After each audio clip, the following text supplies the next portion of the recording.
Hi everyone. Today I'll answer a question students often ask, which is, how much should I shift? And I'll share 3 tips with you that'll help you shift better, faster. Let's take a look. How much we need to shift depends on where we want to end up facing relative to the position of our feet. If you want to end up in Chema, around 30 degrees on either side is good. If you want to end up in Hauma, around 45 degrees or so is good. However, just because you're hitting the right angles doesn't mean you're actually shifting properly. So here are a few more tips that'll help improve your shifting. Tip 1.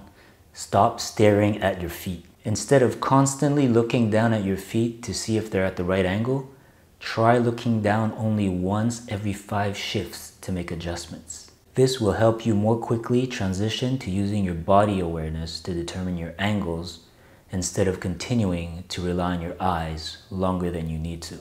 Tip number 2, keep your knees bent and do not bend at the waist. Although bending forward at the waist or keeping your knees straight may make shifting easier, doing so will compromise your ability to maintain your balance, especially later when you'll have to deal with forward pressure.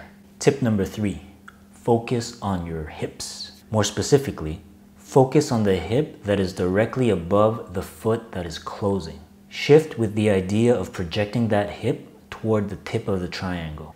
At the same time, lift the toes of the opposite foot just enough to allow the hip to extend. The extension of the hip is what generates power in the shift. The foot that opens looks like it's rotating externally because of the way it moves relative to the environment.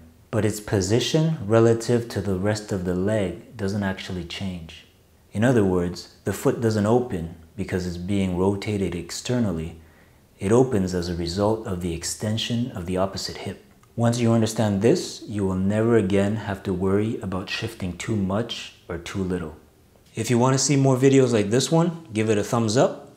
And until next time, train well, and thanks for watching.